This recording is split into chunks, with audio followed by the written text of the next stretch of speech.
Imagine reading two news stories, right? One is about this heavily armed, multi-state drug cartel running a massive trafficking syndicate, and the other is about an innocent victim of violence. Okay, so let's unpack this. What happens when the media, completely swaps those villain and victim narratives? Yeah, it really turns our whole understanding of crime upside down, doesn't it? It really does. So today's deep dive is exploring the August 2026 Operation Drugs Unlimited bust at Penn State.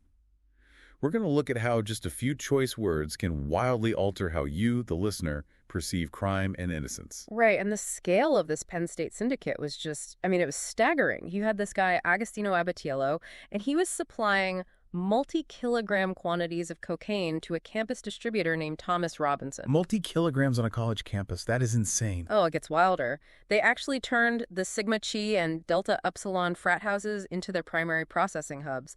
They literally forced fraternity pledges to cut and package bulk cocaine as a mandatory hazing ritual. Wait, force them to package cocaine? If you're listening to this, you're probably wondering how on earth anyone gets away with that, especially because, from what I read, Robinson was taking orders on Snapchat under the name T-Rob. Yeah, T-Rob. And he was processing payments through a public Venmo account explicitly tied to his real name. Right, his actual real name on Venmo for a drug cartel. Is this just sheer incompetence, or did they genuinely believe the rules just didn't apply to them? Well, the evidence really points toward them feeling completely untouchable. When police finally raided Robinson's room, they didn't just find a little personal stash. They found a loaded .45 caliber handgun, 220 grams of marijuana, and a literal cash safe. A loaded handgun in a frat house. Exactly. And Robinson physically resisted arrest. Right. He actually told the cops he thought his fraternity brothers were just pulling a prank on him. Yeah, and then his dad, who's this 59-year-old managing attorney, actually traveled to campus during the active investigation.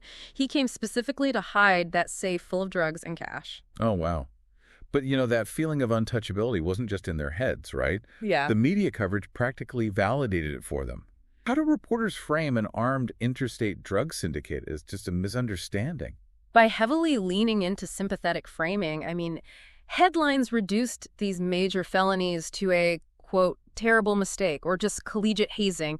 Even the father who tampered with evidence was framed as an amazing lawyer who was just acting out of, understandable fatherly instinct. Fatherly instinct to hide a drug safe. Right. And think about the counterfactual here. If these 14 suspects were black and they were operating stash houses with illegal weapons and digital payments, they would have instantly been labeled a cartel or an organized gang.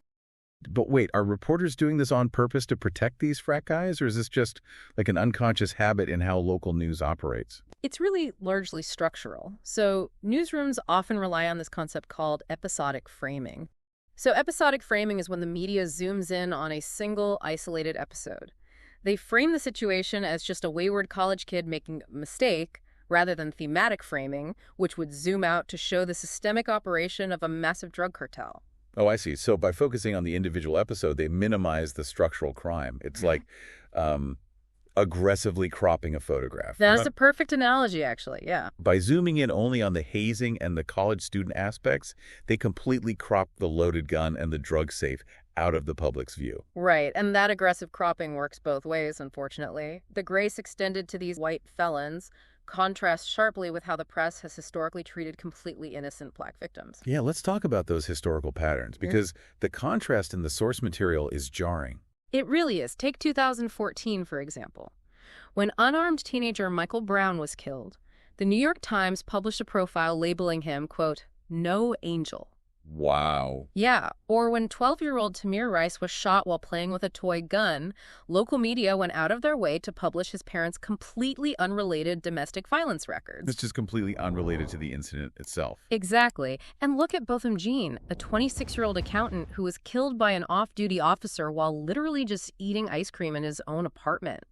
Hours later, local news ran a breaking news alert that police found 10.4 grams of marijuana in his home. 10 grams of marijuana, that just feels like retroactive justification. It's like a defense attorney auditing a victim's entire life to find anything to use against them. Once you recognize these structural asymmetries, you start to spot when a narrative is being shifted on you, whether that shift is intentional or not. Mm-hmm. So we'll leave you with this to think about. If media framing can aggressively crop a heavily armed collegiate drug ring into a mere prank and transform an innocent accountant eating ice cream into a menacing suspect, how much of our supposedly objective worldview is actually just highly edited fiction?